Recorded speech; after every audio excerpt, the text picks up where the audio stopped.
ఆపలేరు. Nobody can stop this flow.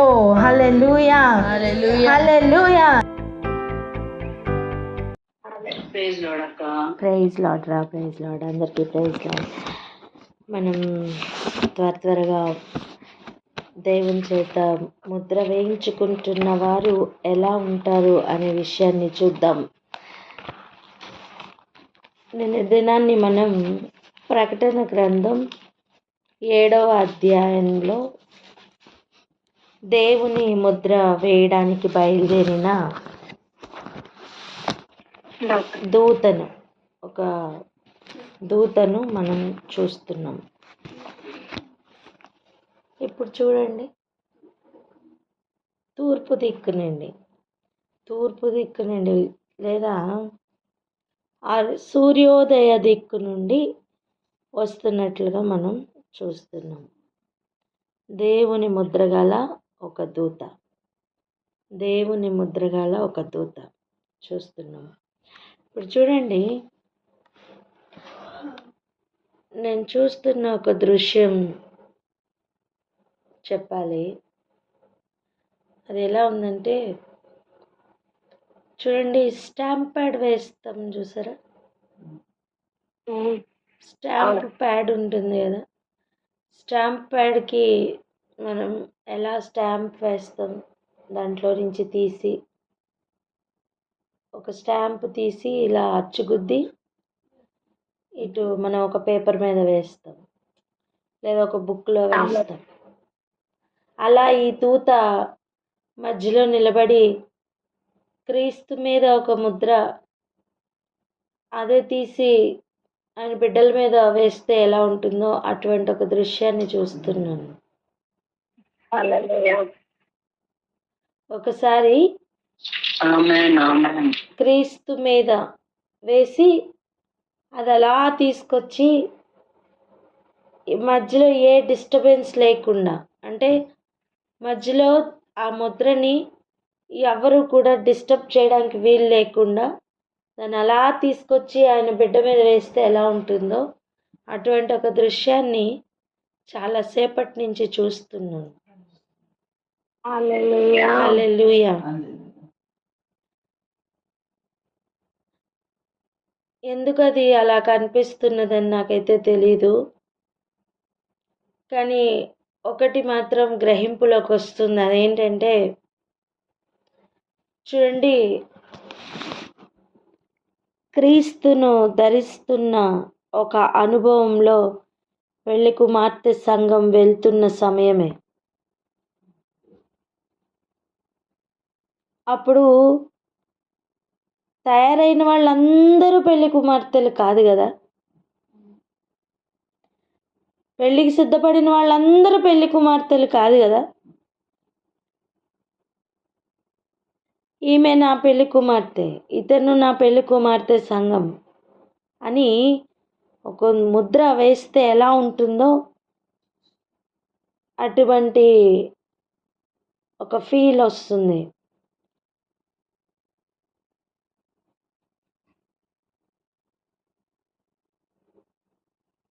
ఇప్పుడు చూడండి, అపవాది చేత ముద్ర వేయించుకుంటున్న సమయం అది బయటికి కనిపిస్తుంది, కానీ ఇది కనపడదు, నేకెడ్ ఐతో కనపడదు. వాని చిప్ లేదా వాడు ఇన్సర్ట్ చేయబోతున్న కుడి చేత మీద కానీ నొసటి అందు కానీ అది కనిపిస్తుంది. ఎందుకు అంటే, కనపడేడు పదార్థములు ఓపెన్ అవ్వాలి కదా.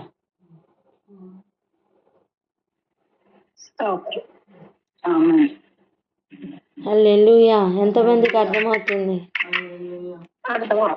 ఈ ముద్ర కనపడుతుంది. ఎందుకంటే ఇప్పుడు బ్యాంక్ లాకర్ ఓపెన్ అవ్వాలి, నువ్వు కనపడని ఒక ముద్రగా చూపిస్తే అది ఓపెన్ అవ్వదు నాన్న.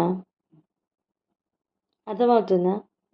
అక్కడికి వెళ్ళి నీ చిప్ చూపించాలి, లేదా నీ ముద్రను చూపించాలి. సంఖ్యను చూపించాలి, పేరైనా చూపించాలి. ఆ ఐడెంటిటీ కోసం ఏదైతే ఇస్తారో అది చూపిస్తేనే అది ఐడెంటిఫై చేస్తుంది, అది ఓపెన్ అవుతుంది, క్రయ విక్రయాలు జరుగుతాయి.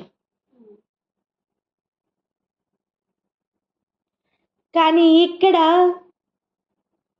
ఆ స్టాక్ ఎక్స్చేంజ్ అవ్వదు. కానీ ఇక్కడ జరుగుతున్న విషయం, ఈ ముద్ర కంటికి కనపడదు, కానీ ఈ ముద్ర దేనిని ఓపెన్ చేస్తుందో తెలుసా?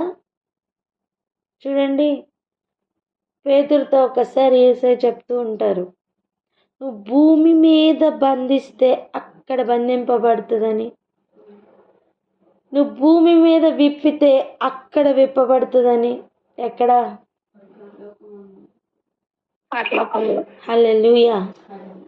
ఇదిగో ఆ మాటల యొక్క పూర్తి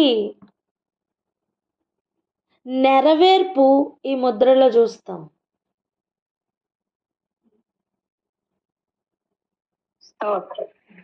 హల్లెలూయా. ఎంతమందికి అర్థమవుతుంది? నువ్వు ఇక్కడి నుంచి ఆ ముద్రను చూపించడానికి నీ తల అలా పైకెత్తు, సమాధానం వెంటనే పరలోక వాకిళ్ళు తెరుస్తున్నవాడు పంపిస్తారు. అడ్డంగా ఆటంకములు తీసుకుని రావాలని శరీరంతో ఉన్నవారైనను లేనివారైనను ప్రయత్నించిన అది ఆపలేరు.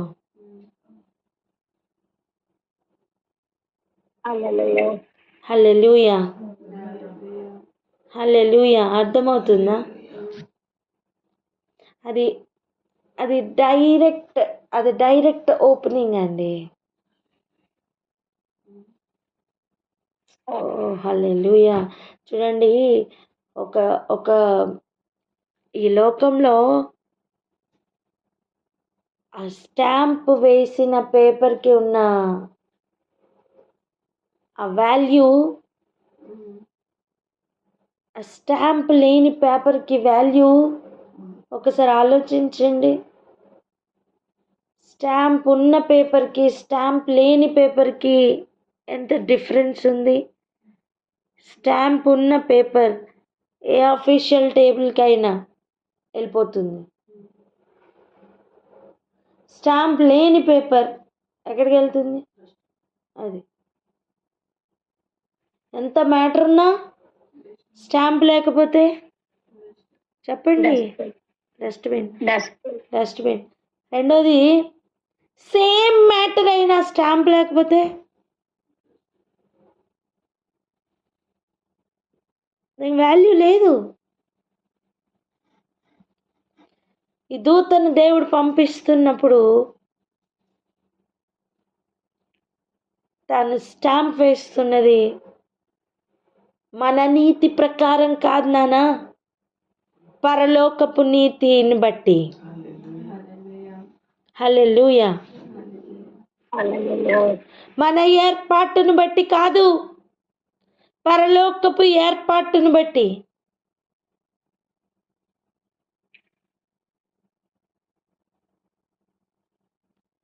గ్రహించువారు గ్రహించుదురుగాక.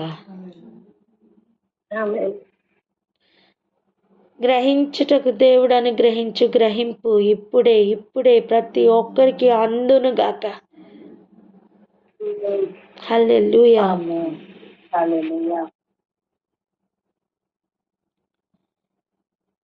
ఇక చూడండి, ఈ ముద్ర కనపడదు అని చెప్పుతున్న దాని యొక్క ఫీల్ ఇప్పుడు అర్థం అవ్వాలి. ధనవంతుడైన ఒక ఉపమానం లాగా దేవుడు చెప్పారు కదా యేసు ప్రభు. ధనవంతుడు లాజరు అని, అది ఉపమానం కాదు, అది దేవుడే లేదా యేసు ప్రభువే వర్తమాన భూత భవిష్యత్ కాలంలో ఉండువాడు కనుక ఆయన ఒకప్పుడు జరిగిన విషయాన్ని అప్పుడు చెప్పుతున్నట్లుగా మనం చూస్తున్నాం. ఆ విషయాన్ని ఒకసారి ఆలోచిద్దాం. ధనవంతుడు అనే పాటికే తన ధనంతో సంపాదించిన ప్రతి అలంకరణ కనిపిస్తుంది. తన వస్త్రములు సన్నని నారబట్టలని మెన్షన్ చేయడానికి గల కారణం అవి కనిపిస్తున్న అలంకరణ. ఆలోచిద్దాం. మరి అటువంటి ఆభరణాలు కానీ అటువంటి అలంకరణ కానీ లాజరు మీద కనిపించనా?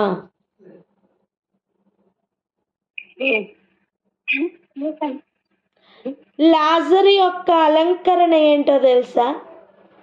తను కలిగి ఉన్న పుండ్లు, కారుతున్న రసి,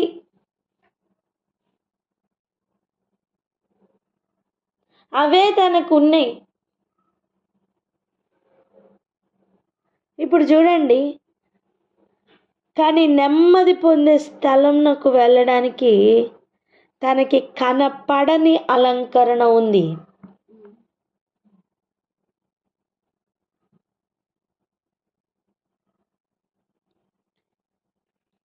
లోకం చూడడానికి తనకి సరి అయిన వస్త్రాలు లేకపోవచ్చు,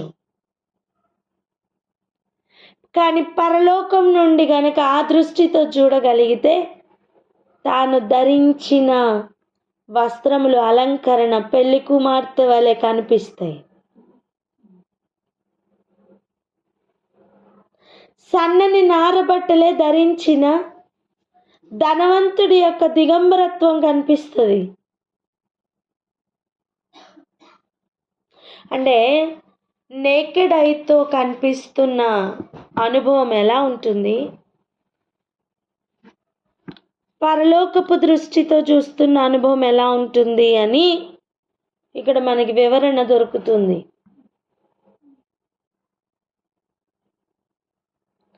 సన్నని నార బట్టలు, ఎంత కాస్ట్లీ బట్టలు అని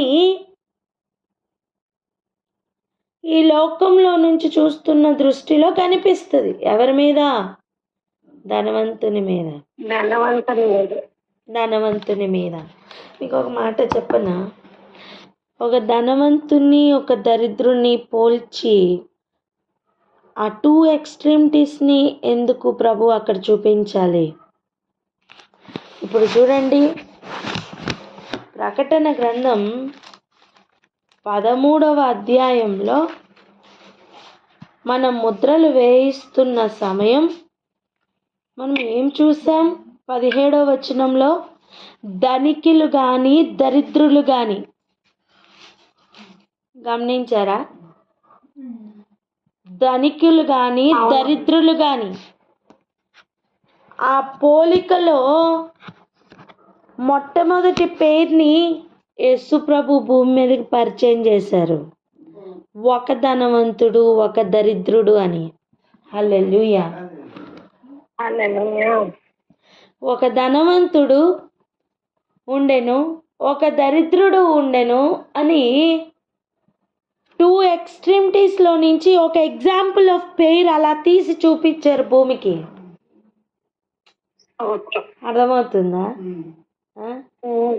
యేసు ప్రభు అలా నించుని ఒక ఎడమ చేత్తో ఒక ధనవంతుడిని, ఒక కుడి చేత్తో ఒక దరిద్రుడిని ఇలా తీసుకుని వచ్చి ఇలా భూమిలో చూపించినట్టుగా చూడండి అని. కానీ యాక్చువల్గా అక్కడ ధనవంతులు అనే గుంపు ఉంది, యాక్చువల్గా ఇక్కడ దరిద్రులు అనే ఒక గుంపు ఉంది.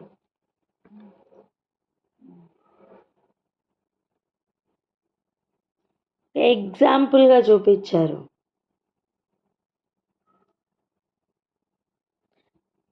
కానీ మనం చదువుతున్న భాగంలో వారి నుండి వీరి వరకు కూడా మోసపోయే అనుభవం ఉంటుంది.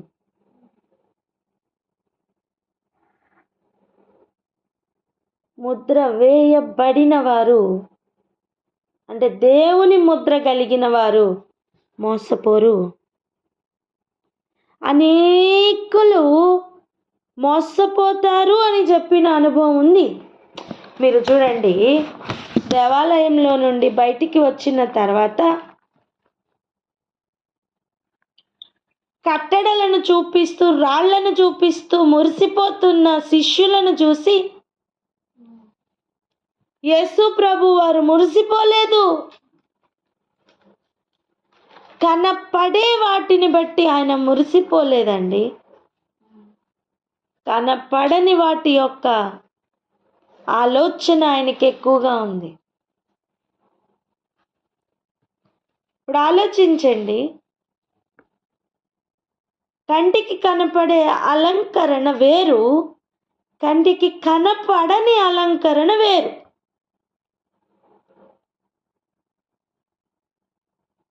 చెప్దామా ఈ మాట? కంటికి కనపడే అలంకరణ వేరు, కంటికి కనబడని అలంకరణ వేరు.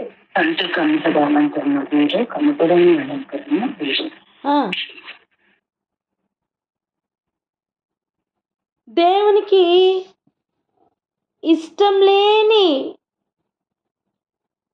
బుద్ధి లేదా దేవునికి ఇష్టం లేని క్యారెక్టర్ మనలో ఉంచుకొని మనం కిలోలు కిలోలు బంగారంతో అలంకరించుకున్న అది వ్యర్థమేనండి.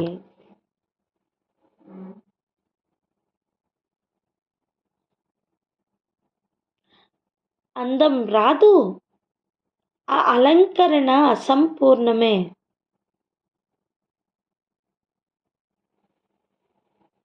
గ్రహిస్తున్నవారు నేను గ్రహిస్తున్నాను అని చెప్పగలరా?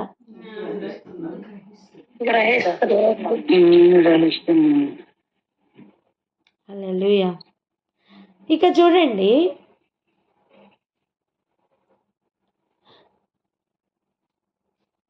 భూమి మీద తన సంఘమట అలంకరించుకుని తయారై ఉన్నది అని మనం చదువుతున్నాం. గొర్రెపిల్ల యొక్క భార్య తన్ను తాను అలంకరించుకుందట.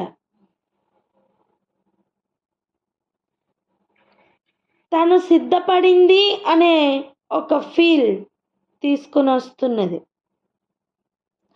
ఎవరు ఆయన భార్య?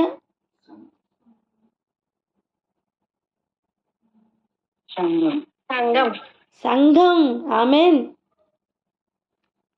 ఎలా చెప్తున్నారు చూడండి, ఒక మాట చదవండి. ప్రకటన గ్రంథం 19:7. ప్రకటన గ్రంథం 19వ అధ్యాయం 7వ వచనం. విస్తారమైన జలముల శబ్దమును, బలమైన 6 కంటిన్యూషన్ అక్కడి నుంచి చదవనా? అవును.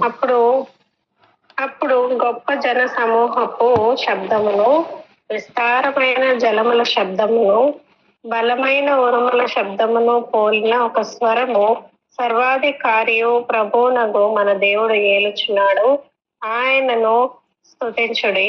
గొర్రెపిల్ల వివాహం మహోత్సవ సమయం వచ్చినది, ఆయన భార్య తన్ను తాను సిద్ధపరచుకొని ఉన్నది గనుక మనము సంతోషపడి ఉత్సహించి ఆయనను మహిమపరచుదామని చెప్పగా వింటిని. హల్లెలూయా. ఇప్పుడు చూడండి, ఆమె ధరించిన వస్త్రముల గురించి చెప్తున్నారు. తను తాను సిద్ధపరచుకుని ఉందట. ఎవరు? తన భార్య, తన సంఘం తన్ను తాను సిద్ధపరచుకుని ఉంది. గమనించండి, ఈ సిద్ధపాటు లోకమునకు కనపడదు, చెప్తున్న విషయం అది.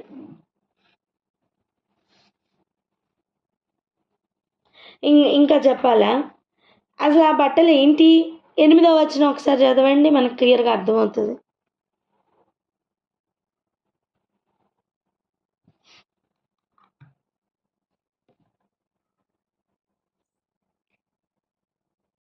ఎనిమిదవ వచనం చదవండి.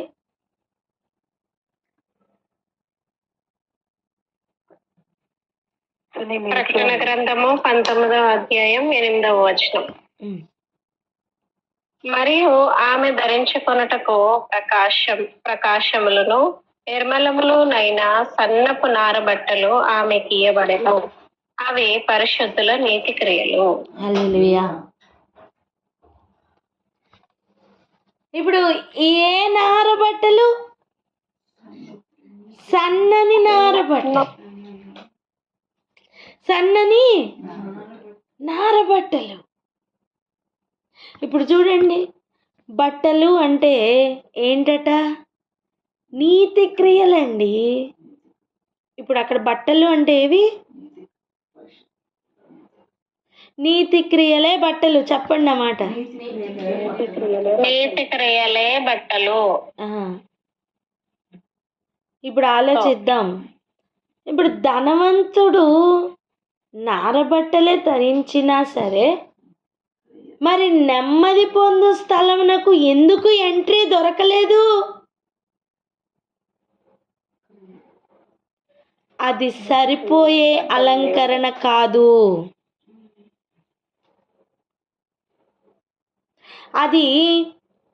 అది సరిపోయే అలంకరణ కాదు.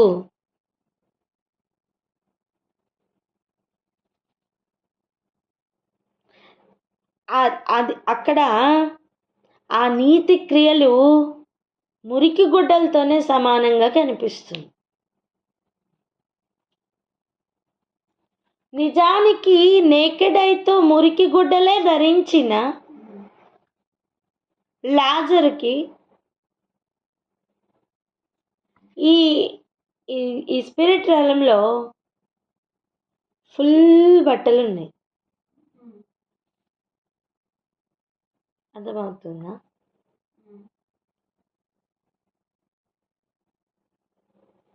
ఎంతమందికి అర్థమవుతుంది? అర్థమవుతుంది. ఆమేన్, ఆమేన్. ఈరోజు మనం లోకంలో ఒక ఆభరణం సంపాదించడానికి మనం సంపాదించినంత ధనం పెట్టి ఒక గొప్ప ఆభరణం సంపాదించడానికి ప్రయత్నం చేస్తాం కదా. అలా మనకున్నదంతా వ్యయపరచి ఒక మంచి లేదా ఆయన గుణం మనం సంపాదించుకోవడానికి ప్రయత్నం చేయాలి. నిన్ను నన్ను చీకటిలో నుండి ఆయన ఆశ్చర్యమైన వెలుగులోనికి ఎందుకు పిలిచారు తెలుసా? ఆయన గుణమును ప్రచురపరచడానికి. ఆయన గుణం మనకి లేదు. ఒక్కొక్కటి మనం సంపాదించుకోవాలి, మనం తెచ్చుకోవాలి, మనం స్వతంత్రించుకోవాలి. వాటితో మనం అలంకరించుకోవాలి. ఇప్పుడు అవన్నీ ఈ లోకం నాకు వెర్రిగానే కనిపిస్తాయి. దుర్నీతి పరిపాలిస్తున్న సమయం నువ్వు నీతిని ఈ భూమి మీద జరిగించాలని ప్రయత్నిస్తే అది ఈ లోకం అబద్ధమే గనుక సత్యమును అబద్ధముగా చూపించడమే వాడి పని. అసత్యమును సత్యంగా చూపించటే వాడి పని. ఏది శాపగ్రస్తమైనదో అది ఆశీర్వాదంగా, ఏది ఆశీర్వాదకరమైనదో అది శాపగ్రస్తంగా చూపిస్తూ పలువురిని అనేకుల్ని మోసపరుస్తున్న కాలంలోనే మనం ఉన్నాం. అది ఇంకా ఎక్కువ అవబోతుంది. అది ఏ స్థాయిలో ఉండబోతుందో తెలియాలా? చెప్పండి, అది ఏ స్థాయిలో ఉండబోతుందో తెలియాలా వద్దా? అది ఏ స్థాయిలో ఉండబోతుందో తెలియాలి. ఆమేన్. తెలియాలి. ఇక్కడ వరకు మనకి ఒక క్లారిటీ కావాలి. అదేంటంటే భూమి మీద మేము ఫ్లరిష్ అవుతున్నాం అనుకుంటూ ఉన్నవారు నిజమైన ఫ్లరిష్మెంట్ కాదు, కాకపోవచ్చు.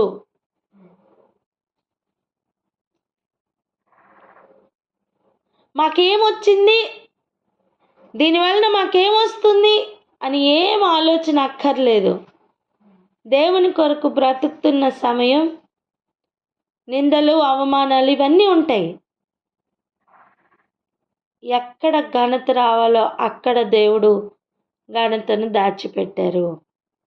నీ అలంకరణ ఈ భూమికి కనపడకపోవచ్చు, కానీ నీ అలంకరణ ప్రభువుకి కనిపిస్తుంది. తన భార్య తన్ను తాను సిద్ధపరచుకుంటే ఆయన ఇవ్వవలసిన వస్త్రములు ఆయన ఇస్తారు. వివాహంలో పెళ్లి కుమారుడు వస్త్రాలు తెస్తారని పెళ్లి కుమార్తె వస్త్రాలు లేకుండా వస్తుందా? చెప్పరే. వేసుకొని వస్తుంది. తన పోనీ వస్త్రాలు ధరించుకొని అక్కడ ఎలాగో చీర తెస్తారని ఇక్కడ నైటీ వేసుకుని వస్తుందా? లేదు. తన అలంకరణతో తను వస్తుంది, అక్కడ వస్త్రాలు ఇవ్వబడతాయి. అంతే కదండి. అదే విధంగా తాను తన స్థాయిలో తను సిద్ధపరచుకుంది, ఆయన స్థాయిలో ఆయన వస్త్రాలు ఇస్తారు. హల్లెలూయా. ఇవన్నీ కూడా నేకెడ్ ఐతో కనపడేవి కాదు, అనుభవపూర్వకంగా కనపడేవి.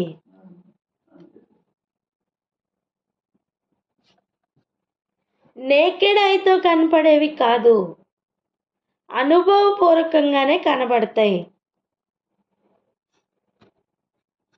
ఇప్పుడు ఆ దేవుని ముద్ర వేయడానికి వచ్చిన ఆ దూత,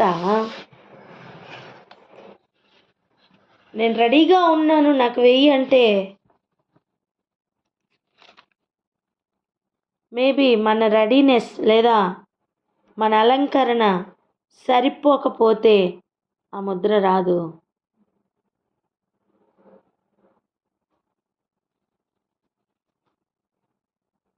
మన అలంకరణ ఆయన లెవెల్కి సరిపోవాలి.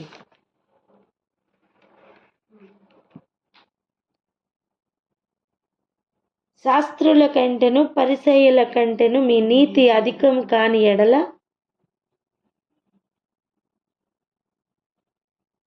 అనే పదం ఎందుకు వాడారు? ఎందుకు వాడారండి? అంటే దాన్ని మించిన నీతి ఏదో ఉందనే కదా. మనం ఆ ఇంపార్టెన్స్ని లేదా మనం ఆ ఇంపార్టెంట్ థింగ్ని మనం పట్టుకోవాలి.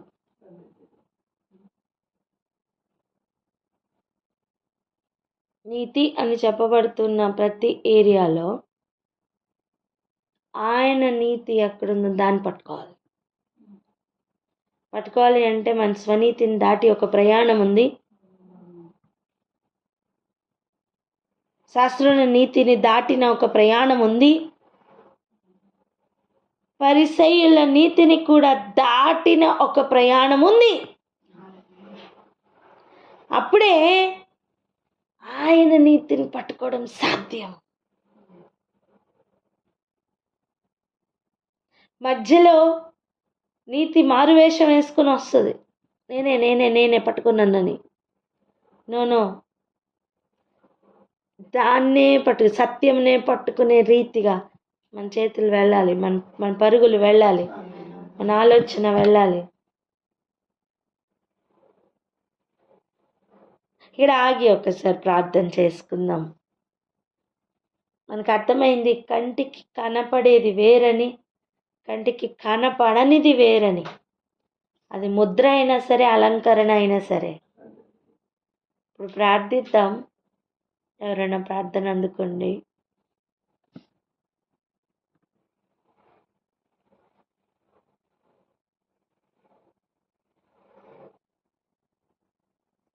హల్లెలూయా. స్తోత్రం రాజా, మహోన్నతుడా, మీకు వందనాలు, స్తోత్రములు తండ్రి. కనికరం కలిగిన దేవా, మీకు వేలాది కోట్లాది కృతజ్ఞతాస్తులు చెల్లించుకుంటున్నాము తండ్రి. యేసయ్యా, మీకు స్తోత్రములు తండ్రి. అవునయ్యా ప్రభువా, యేసయ్యా శాస్త్రుల కంటేను, పరిశీల కంటేను, వారి నీతి కంటేను తండ్రి నాయన యేసయ్య, అయ్యా తండ్రి ఒక ప్రయాణం ఉందని ప్రభు యేసురాజా తండ్రి, అయ్యా అట్టి ప్రయాణంలోనికి తండ్రి నాయన మమ్మల్ని పిలుస్తున్న దేవా మీకు వందనాలు స్తోత్రములు చెల్లించుకుంటున్నామయ్యా. అవును తండ్రి, అయ్యా మీ దాకా మేము చేరాలి అంటే, మీ దాకా మేము రావాలి అంటే ప్రభు వీటిని దాటనికి ఒక ప్రయాణం ఉందాయి ప్రభు యేసయ్య తండ్రి. అట్టి ప్రయాణంలోనికి తండ్రి మేమందరము చేరలాగా మమ్మల్ని తండ్రి నాయన అనుదినము ప్రభు యేసయ్య ప్రోత్సహించమని తండ్రి, ప్రోత్సహిస్తున్నందుకు తండ్రి, మమ్మల్ని పిలుస్తున్నందుకు మీకు వేలాది కోట్లాది వందనాలు స్తోత్రములు చెల్లించుకుంటున్నాము ప్రభు. మీకే వేలాది కోట్లాది కృతజ్ఞతాస్తులు చెల్లించుకుంటున్నాము తండ్రి. అయ్యా ప్రభు యేసయ్య, అట్టి ప్రయాణంలో ప్రతి ఒక్కరి సిద్ధపరచమని, మా కుటుంబాలు సిద్ధపరచమని తండ్రి నాయన. మీరే ప్రభు యేసయ్య మా ఎడల తండ్రి నాయన కనికరము చూపుతూ తండ్రి నాయన నిరంతరము తండ్రి నాయన మా పక్షముగా ఉన్నమని తండ్రి నాయన కనిపెట్టుకుంటున్న దేవాన్ని వందనాలు స్తోత్రములు చెల్లించుకుంటూ యేసునామమున ప్రార్థించి వేడుకొని పొంది ఉన్నాం తండ్రి. ఆమేన్. ఆమేన్. ఆమేన్. హల్లెలూయా. ఇప్పుడు చూడండి, ఇప్పుడు మనం గ్రహిస్తున్న విషయం ఏంటంటే, లోకంలో మనుష్యులు చెప్పు సాక్ష్యమును బట్టి ఈ ముద్ర దొరకదు.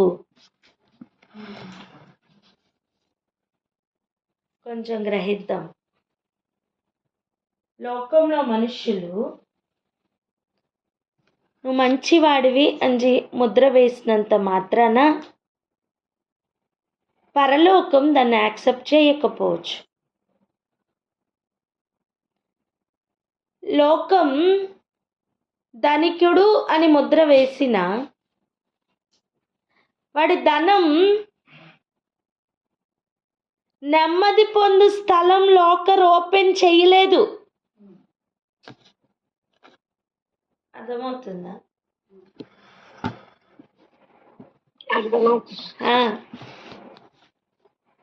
లోకం దరిద్రుడు అని చెప్పిన, లోకం దరిద్రుడే అని ముద్ర వేసిన లాజర్కి, ధనవంతుడికి ఓపెన్ కాలేని లాకర్ ఓపెన్ అయింది. హల్లెలూయా. హల్లెలూయా.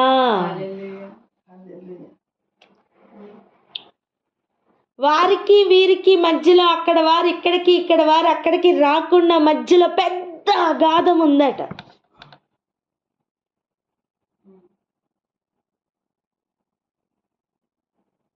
చెప్పండి, మధ్యలో ఏముందట? మధ్యలో పెద్ద అగాధం ఉన్నది. వీరిద్దరూ మాట్లాడుకుంటున్నారు. లాజరు గురించి మాట్లాడడానికి పర్మిషన్ కావాలి. ఎవరిది? అబ్రహాం పర్మిషన్ కావాలి. హల్లెలూయా.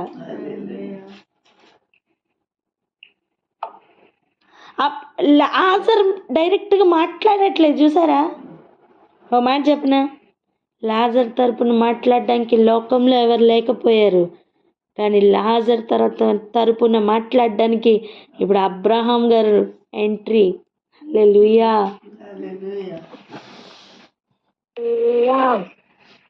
వింటున్నారా? అబ్రహాం రొమ్మున అంటే దాని అర్థం చంకెక్కి కూర్చున్నాడని కాదండి. చంకెక్కి ఇలా పట్టుకున్నాడని కాదు దాని అర్థం. చూడండి, హైదరాబాద్ నడిబొడ్డున మా ఇల్లు ఉందనుకోండి, దాని అర్థం ఏంటి? హైదరాబాద్కి మధ్యలో ఒక బొడ్డు ఉంది, ఆ బొడ్డులో ఒక ఇల్లు ఉందనా?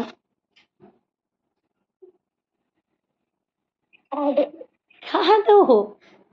అంత ఇంపార్టెంట్ ప్లేస్ అని, ఆ స్థానం, ఆ స్థాయిని సూచిస్తుంది. అలా అంత ఇంపార్టెంట్ ప్లేస్ అని చూపిస్తుంది. అర్థం, ఒక చంకలో ఉన్న బిడ్డను ఎలాగైతే టచ్ చేయాలంటే మొదట తల్లిని కానీ తండ్రిని కానీ టచ్ చేయాలో, అలా అబ్రహాము రొమ్మున ఉన్న బిడ్డ అంటే అర్థం లాజర్ని టచ్ చేయాలి అంటే మొదట అబ్రహాముని దాటాలని అర్థం. హల్లెలూయా. భూమి మీద తన తరపున మాట్లాడడానికి ఎవరు లేరండి.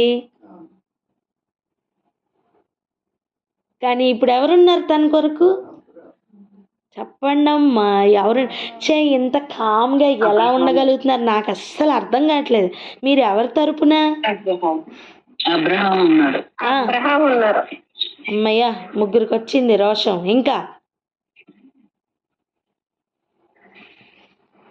మ్యూట్లు తీసి అనుభవం ఉంది కదా, అవకాశం ఉంది కదా, చక్కగా ఇన్వాల్వ్ అవుతూ చెప్పండి. లేకపోతే నిద్ర అలా ఆవరించేస్తుంది. ఎందుకు అవకాశం ఇస్తారు?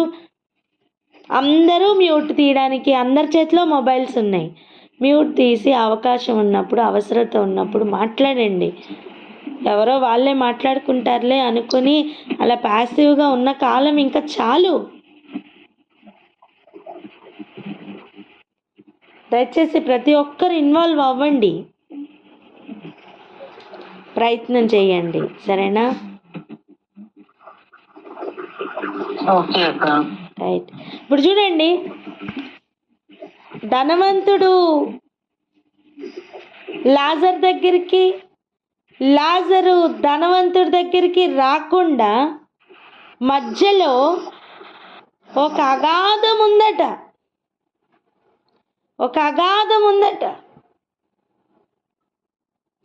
ఆ అగాధమును కూడా దేవుడు తెరుస్తారు.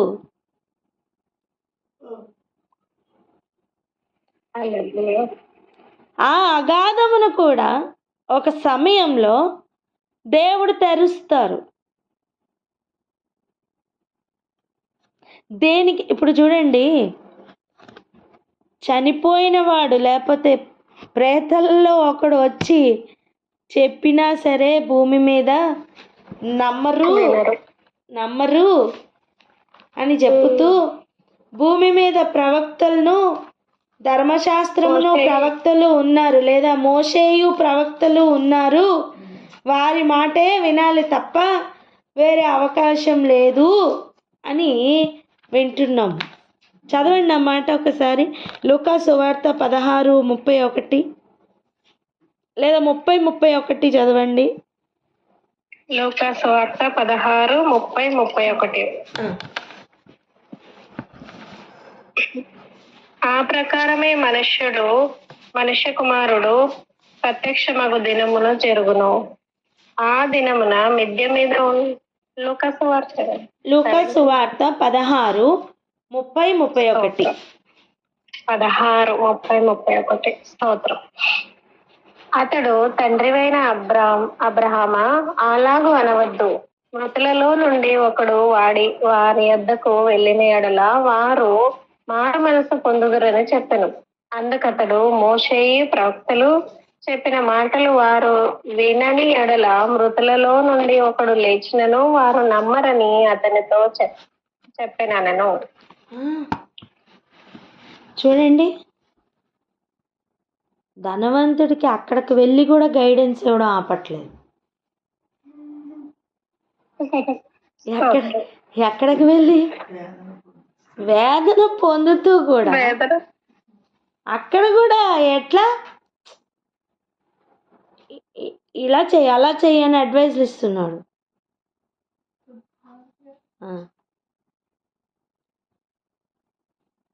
ఇక్కడి నుంచట ఒకడు, ఎక్కడి నుంచి? మృతులలో నుండి ఒకడు వెళ్ళట చెప్పితే వారికి మారు మనస్సు వస్తుందట.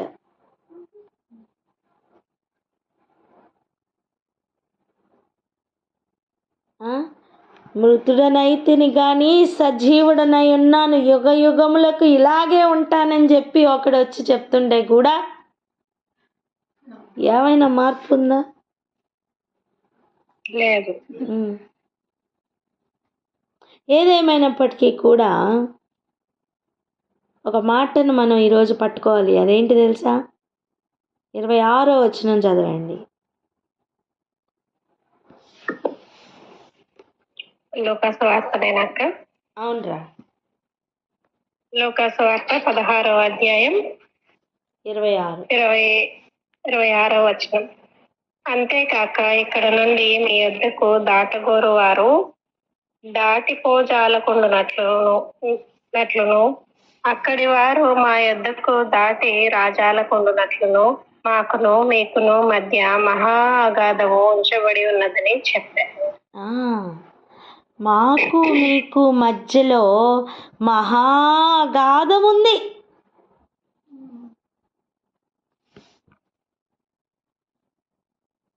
దేనికి? మీరు మేము కలిసిపోకుండా మధ్యలో ఒక అగాధం ఉంది. హలో, చెప్పండి ఆ మాట. మీరు మేము కలిసిపోకుండా మీరు మేము అగాధం ఉంది. తెలుసుకోకుండా మధ్యలో ఒక అగాధం ఉంది. ఆ, మధ్యలో పెద్ద అగాధం ఉంది. ఈ అగాధం అంటే ఏంటో రేపు చూద్దాం. కానీ ఇక్కడ ఆగి ఈరోజు ప్రార్థించుకుందాం.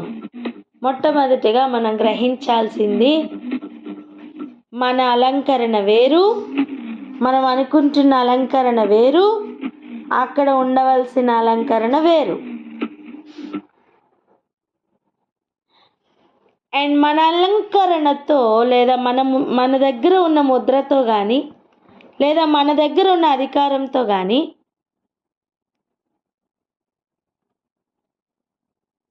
మనం ఏ లాకర్ పెడితే ఆ లాకర్ ఓపెన్ చేయలేం.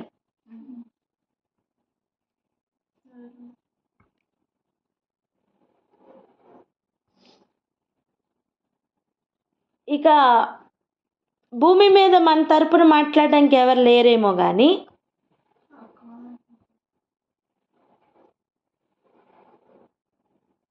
గొప్ప గొప్ప వారిని దేవుడు అక్కడ నిలబెట్టారు. హల్లెలూయా,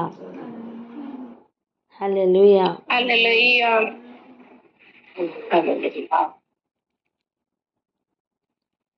ఇంకా ఈరోజు మనం ప్రార్థించుకోవాల్సిన విషయం ఏంటి తెలుసా? ముఖ్యంగా ఎంత బ్రతికైనా బ్రతికి భూమి మీద నెమ్మది పొందే స్థలం నాకు వెళ్ళకపోతే ఆ జీవితం వ్యర్థమని ఈరోజు తెలుసుకుందాం. ఇక్కడ ప్రాణం దక్కించుకునేవాడు అక్కడ పోగొట్టుకుంటాడండి. ఇక్కడ నెమ్మది వెతుక్కుంటున్నవాడు అక్కడ నెమ్మది లేకుండా అయిపోతాడు.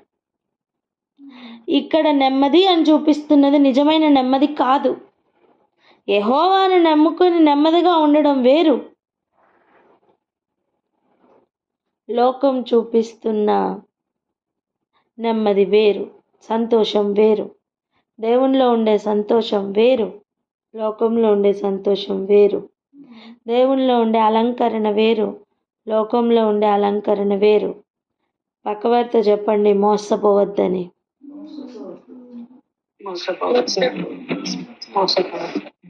మోసపోవద్దు. ఇక ఈ అగాధం, ఈ విషయాలన్నీ రేపు చూసుకుందాం. ఇక్కడ ఆగి ప్రార్థనలోకి వెళ్దాం అక్క.